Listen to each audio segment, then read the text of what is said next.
మహావాక్యం. మధురమైన పిల్లలు, తమ బ్యాటరీని ఛార్జ్ చేసుకోవడం పట్ల శ్రద్ధ పెట్టండి. మీ సమయాన్ని పరచింతనలో వృధా చేసుకోకండి. మీకు మీరు చింతన చేసుకుంటే నశ పెరుగుతుంది. మధురమైన పిల్లలు, తమ బ్యాటరీని ఛార్జ్ చేసుకోవడం పట్ల శ్రద్ధ పెట్టండి.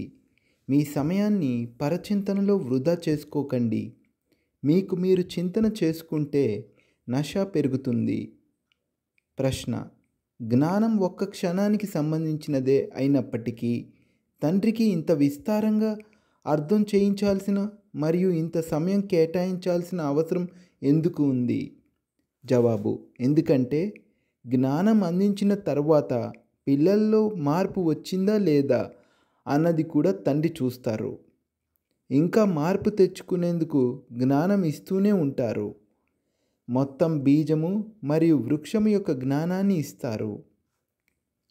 అందువలన వారిని జ్ఞానసాగరుడు అని అంటారు. ఒకవేళ ఒక్క క్షణం యొక్క మంత్రాన్ని ఇచ్చి వెళ్ళిపోతే వారికి జ్ఞానసాగరుడు అన్న టైటిల్ కూడా లభించదు.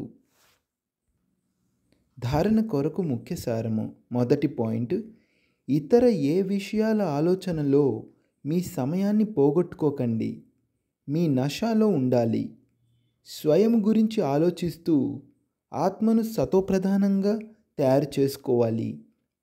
రెండో పాయింట్: నరుని నుండి నారాయణునిగా అయ్యేందుకు అంతిమ సమయంలో ఒక్క తండ్రి స్మృతియే ఉండాలి.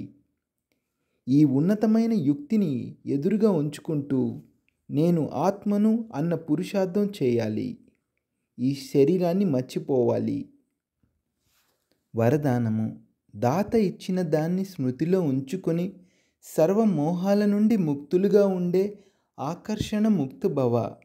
దాత ఇచ్చిన దాన్ని స్మృతిలో ఉంచుకొని సర్వమోహాల నుండి ముక్తులుగా ఉండే ఆకర్షణ ముక్త భవ.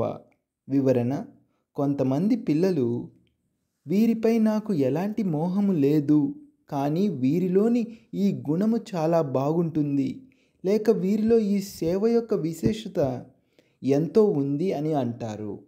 కానీ ఏ వ్యక్తి వైపుకు లేక వైభవం వైపుకు కానీ పదే పదే సంకల్పం వెళ్ళడం కూడా ఆకర్షణే. ఎవరిలోనైనా విశేషతను చూస్తూ, గుణాలను లేక సేవను చూస్తూ దాతను మర్చిపోకండి. ఇది దాత ఇచ్చినది. ఈ స్మృతి మోహాల నుండి ముక్తులుగా చేసి ఆకర్షణ ముక్తులుగా చేస్తుంది. వారు ఎవ్వరికీ ప్రభావితులవ్వరు. స్లోగన్: ఎటువంటి ఆత్మిక సమాజ సేవకులుగా అవ్వండి అంటే భ్రమిస్తున్న ఆత్మలకు ఆశ్రయాన్ని ఇప్పించండి. భగవంతునితో మిలనం చేయించండి. ఎటువంటి ఆత్మిక సమాజ సేవకులుగా అవ్వండి అంటే భ్రమిస్తున్న ఆత్మలకు ఆశ్రయాన్ని ఇప్పించండి. భగవంతునితో మిలనం చేయించండి. ఓం శాంతి.